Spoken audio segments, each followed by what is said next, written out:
Okay, today is the 7th of September. Before I proceed with the suttas, I'd just like to refresh your memory on this Sarakani Sutta. I forgot to mention one or two things that are important, or I forgot to stress. So we look at this Sarakani Sutta 55.24 on page 1811. Now, in this sutta, the Sarakani, this layman, he died, and the Buddha said that he was a stream enterer. And a lot of people did not believe because they said that he did not keep the 5 precepts. Actually, one of the 5 precepts, because he drank liquor. But the Buddha did not say that because of drinking liquor there was anything wrong. The Buddha just said that he had gone for refuge for a long time to the Buddha, Dhamma and Sangha. In other words, he had learned the Dhamma for a long time, so how can he be reborn in the woeful plains of existence? So now, to be a Sotapanna, stream enterer, first path or first fruit, Arya, that person sometimes is said to have perfect sila, sometimes said to have Aryan sila, or said to have the sila, moral conduct, dear to the noble ones, to the Aryans. Now what is this Aryan sila? Aryan sila in the Noble Eightfold Path consists of 3 factors: right speech, right action, and right livelihood. Right speech consists of 4 precepts, not to lie, not to engage in malicious or divisive speech, not to engage in coarse or vulgar speech, and not to engage in idle gossip. So there are 4 precepts in right speech. In right action, there are 3 precepts: not to kill, not to take what is not given, and not to engage in sexual misconduct or adultery. 3 precepts. Right livelihood means earning your livelihood in a way that does not harm others. And that is covered by the 7 precepts, right speech and right action, so you don't harm others. So these 3 things, these 3 factors of the Noble Eightfold Path, which is the Sila component, the Sila component of the Noble Eightfold Path, consists of 7 precepts. And these 7 precepts, you notice, there is no precept against liquor. In other words, there are some people, they are good Buddhists, but every evening after dinner, they like to drink a bit of wine. Especially Westerners in the country, it's very cold. In the West, the winter, they need a bit of wine. There's nothing wrong with it. But sometimes, the precept is to prevent us from becoming intoxicated to the extent that you lose control of yourself. But if you don't lose your control of yourself, it's quite okay. But sometimes some people, they don't see it that way. I've been told there are some monks on the internet, they say even you drink 1 drop of liquor, you have broken the precept. That's a bit too extreme. The other thing I think I've mentioned the other day, but I just like to stress again, that if you notice on page 1812, it says that the Arahant, the one who is liberated by mind or liberated by wisdom, he has joyous wisdom, swift wisdom. And then the Anagamin also has joyous wisdom and swift wisdom. But the Sakadagamin does not have joyous wisdom or swift wisdom. And the Sotapanna also does not have joyous wisdom and swift wisdom. So, why is it that the Anagamin and the Arahant, both of them have joyous and swift wisdom, whereas Sakadagamin and Sotapanna do not have? Now, in the suttas, it is mentioned that the Sotapanna and Sakadagamin, they have perfect Sila or Aryan Sila, whereas the Anagamin has perfect Sila and perfect Samadhi, perfect moral conduct and perfect concentration. And the Arahant has perfect Sila, Samadhi and Panya. perfect moral conduct, perfect concentration, perfect wisdom. So the Anagamin and Arahant, they both possess one thing in common, which is perfect concentration. Perfect concentration in the Noble Eightfold Path means the 4 jhanas, nothing short of the 4 jhanas. If you have 3 jhanas also, it's not perfect concentration. It is concentration, but it's not perfect concentration. So that is why the Anagamin and the Arahant, they are one step higher than the Sakadagamin and Sotapanna in the sense that they have deep wisdom. Joyous wisdom and swift wisdom refers to deep wisdom, and deep wisdom comes with deep samadhi. So that's why it is stated in the suttas that concentration brings you great wisdom. So there's something that the people who practice pure vipassana, they don't believe. So without perfect concentration, if you practice pure vipassana, it is not possible to attain joyous wisdom and swift wisdom, in other words, deep wisdom. So the last and most important thing about this sutta is that the Buddha said even the trees can become Sotapanna if they can understand the Dhamma, meaning that Sotapanna is to be attained by listening to the Dhamma, not just meditation. Although meditation does help, does assist, but the most important criterion for attaining stream entry is hearing the Dhamma, because there is one sutta, Anguttara Nikaya 9.20, where it is said that the Sotapanna, or it's implied that the Sotapanna has right view. Right view. And in fact, all Aryans have right view. So, right view is obtained with 2 conditions, as mentioned in the Majjhima Nikaya, Sutta 43. One is the voice of another, in other words, somebody else teaching you the Dhamma. And then you have Yoniso Manasikara, which can be translated as proper attention or careful attention. So, right view comes from somebody else teaching you the Dhamma. So nowadays that would include reading the Nikayas, the original suttas of the Buddha in the book form.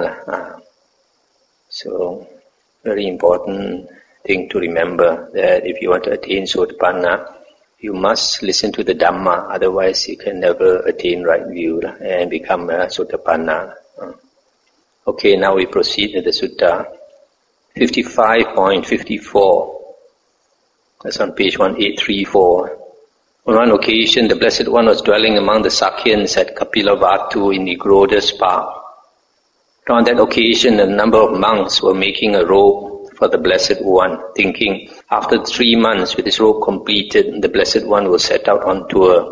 Mahanama, the Sakyan, heard, a number of monks, it is said, are making a robe for the Blessed One, thinking that after the 3 months with his robe completed, the Blessed One will set out on tour. Then Mahanama, the Sakyan, approached the Blessed One, paid homage to him, sat down to one side and said, Venerable Sir, I heard that a number of monks are making a robe for the Blessed One, thinking that after the 3 months with his robe completed, the Blessed One will set out on tour. Now I have not heard and learned in the presence of the Blessed One how a wise lay follower who is sick, afflicted and gravely ill should be exhorted by another wise lay follower. Let's stop here for a moment. So here Mahanama is asking, if a good Buddhist is dying, how should another lay Buddhist advise him? This is something you ought to know in case one of your Buddhist friends is passing away.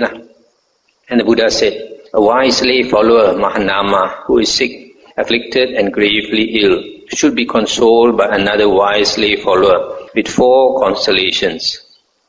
Let the Venerable One be consoled. You have confirmed confidence in the Buddha thus. The Blessed One is a teacher of devas and humans, enlighten the Blessed One.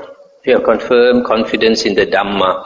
You have confirmed confidence in the Sangha. And you have the virtues dear to the noble ones, unbroken, unblemished, leading to concentration.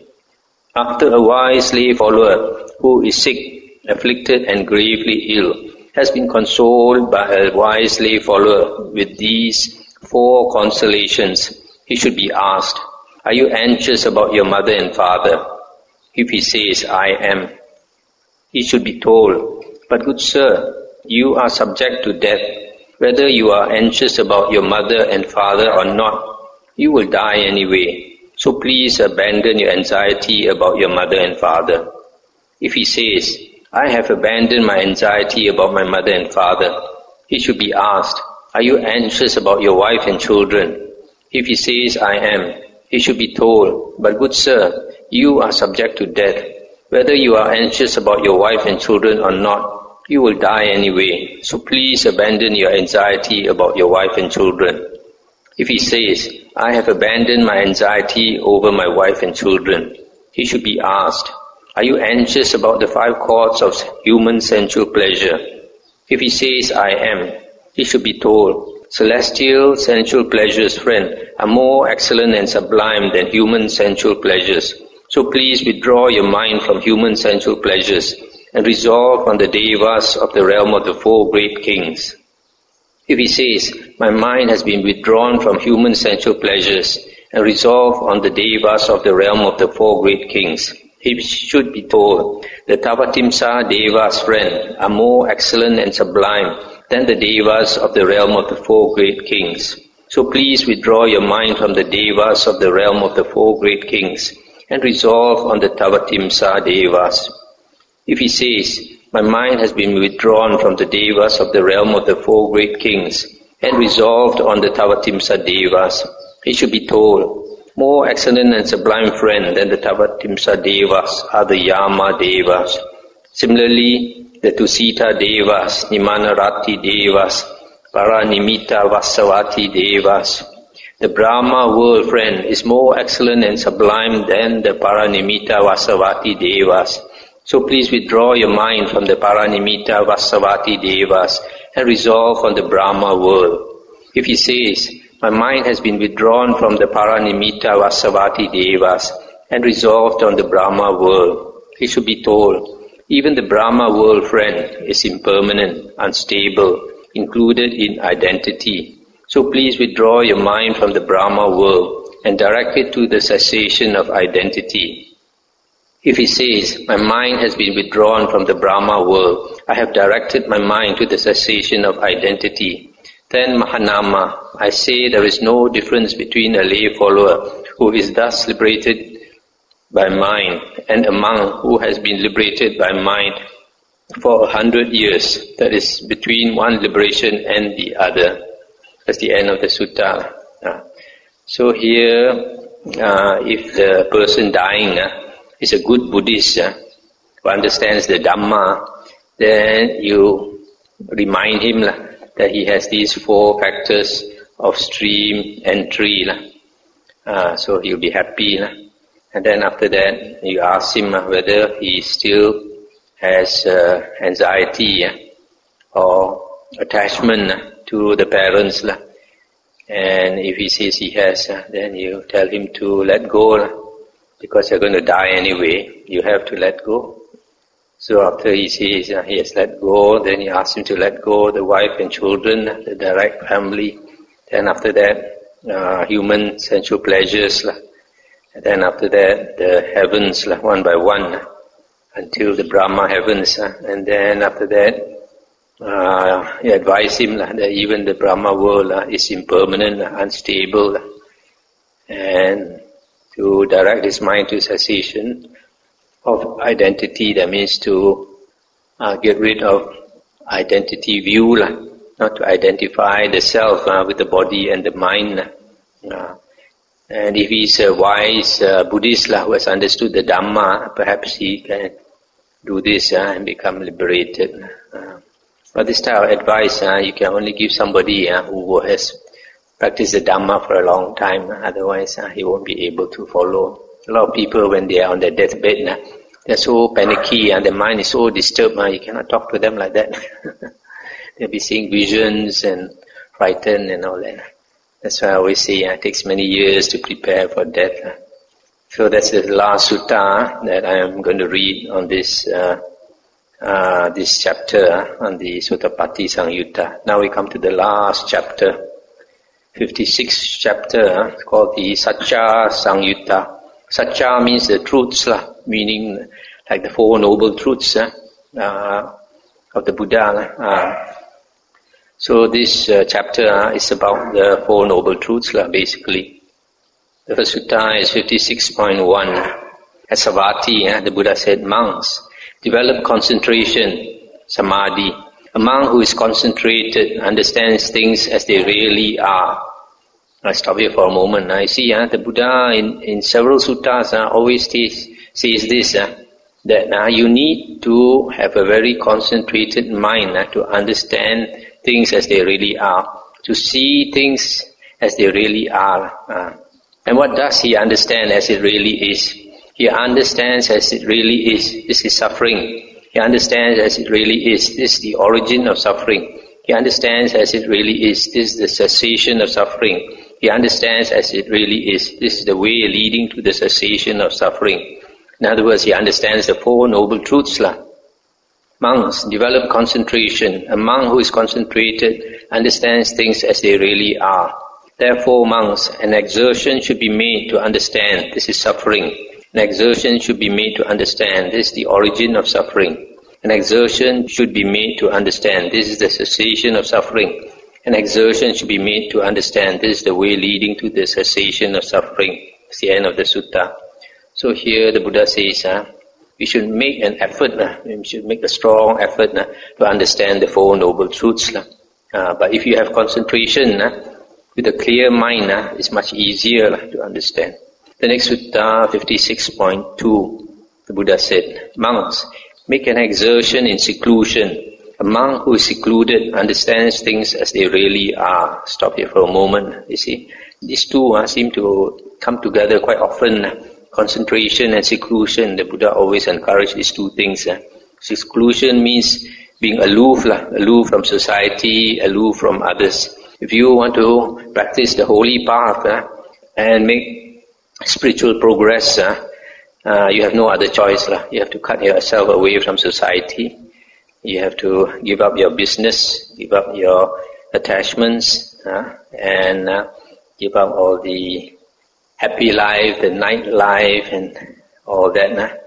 And because without all these sacrifices, your mind cannot calm down.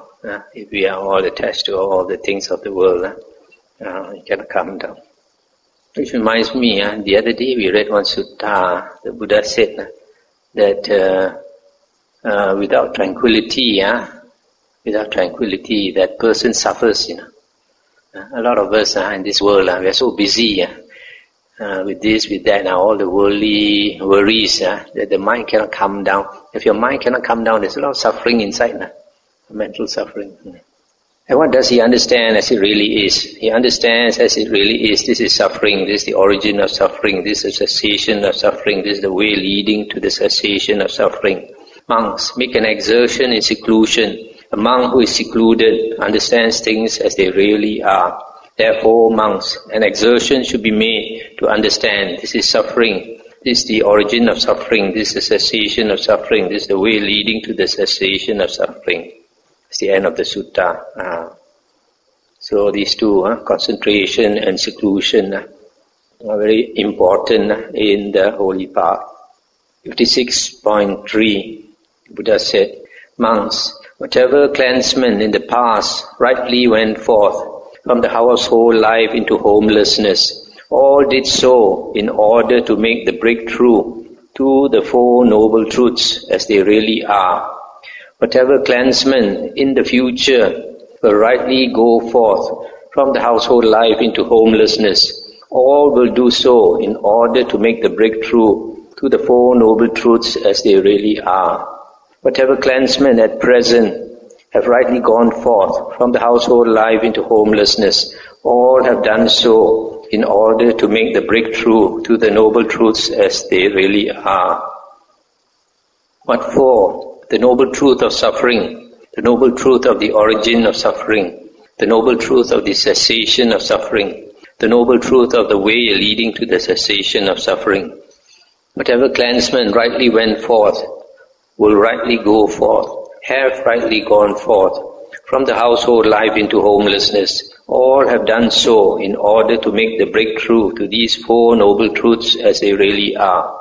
Therefore, monks, an exertion should be made to understand this is suffering, this is the origin of suffering, this is the cessation of suffering, this is the way leading to the cessation of suffering. So the objective in going forth, in other words, to practice the holy path, is to walk the holy path, is to understand the Four Noble Truths. The Four Noble Truths are the most important Dhamma in the Buddha's teachings, because if you understand the Four Noble Truths fully, you will be liberated fully. If you understand the Four Noble Truths partially, you will be liberated partially. You become an Arya. 56.7. Monks, do not think evil, unwholesome thoughts, that is, sensual thoughts, thoughts of ill will, thoughts of harming. For what reason? These thoughts, monks, are unbeneficial, irrelevant to the fundamentals of the holy life, and do not lead to revulsion, to dispassion, to cessation, to peace, to direct knowledge, to enlightenment, to nibbana. When you think, monks, you should think, this is suffering. You should think, this is the origin of suffering. You should think, this is the cessation of suffering. You should think, this is the way leading to the cessation of suffering. For what reason? These thoughts, monks, are beneficial, relevant to the fundamentals of the holy life, and lead to revulsion, to dispassion, to cessation, to peace, to direct knowledge, to enlightenment, to nibbana. Therefore, monks, an exertion should be made to understand this is suffering, this is the origin of suffering, this is the cessation of suffering, this is the way leading to the cessation of suffering. Ordinary worldlings, ordinary people, their thoughts have these three ingredients: sensual thoughts, ill will or thoughts of anger, and thoughts of harming others. But one who practices the spiritual path, he should instead direct his thinking to the thoughts of the Four Noble Truths, thoughts of the Dhamma. Thoughts of the Dhamma are lofty thoughts, higher thoughts. These ordinary unwholesome thoughts are base thoughts. Low thoughts will bring you to a low rebirth. High thoughts will bring you to a high rebirth. 56.10, the Buddha said, monks, do not engage in the various kinds of pointless talk. That is, talk about kings, thieves, and ministers of state. Talk about armies, dangers and wars. Talk about food, drink, garments and beds. Talk about garlands and scents. Talk about relations, vehicles, villages, towns, cities and countries. Talk about women and talk about heroes. Street talk and talk by the well, talk beside the well. Talk about those departed in days gone by. Last time they talked by the well, and nowadays they talk in the kopitiam. Rambling chit-chat, speculation about the world and about the sea. Talk about becoming this or that. For what reason? Because, monks, this talk is unbeneficial, irrelevant to the fundamentals of the holy life, and does not lead to revulsion, to dispassion, to cessation, to peace, to direct knowledge, to enlightenment, to nibbana. When you talk, monks, you should talk about this is suffering.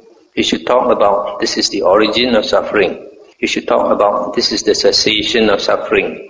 You should talk about this is the way leading to the cessation of suffering. For what reason? Because, monks, this talk is beneficial, relevant to the fundamentals of the holy life, and leads to revulsion, to dispassion, to cessation, to peace, to direct knowledge, to enlightenment, to nibbana. Therefore, monks, an exertion should be made to understand this is suffering, this is the origin of suffering, this is the cessation of suffering, this is the way leading to the cessation of suffering. This first part, the description of the various types of what here is called pointless talk. Sometimes you can call it idle gossip. The Pali word is tirachana kata, which literally translates as animal talk. What we see in Cantonese, gong sam, gong sei.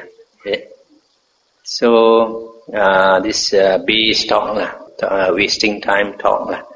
So it's called animal talk because it's low talk, base talk. So then Buddha said, should talk Dhamma. In some other suttas, sometimes Buddha comes across his monk disciples and he finds them chatting. He asks them, what are you talking about? And then when they say they talk about some worldly topic, and the Buddha said, when you come together, only two things you should do. One is either you keep the Aryan silence, shut up, don't talk. Or if you talk, talk about Dhamma.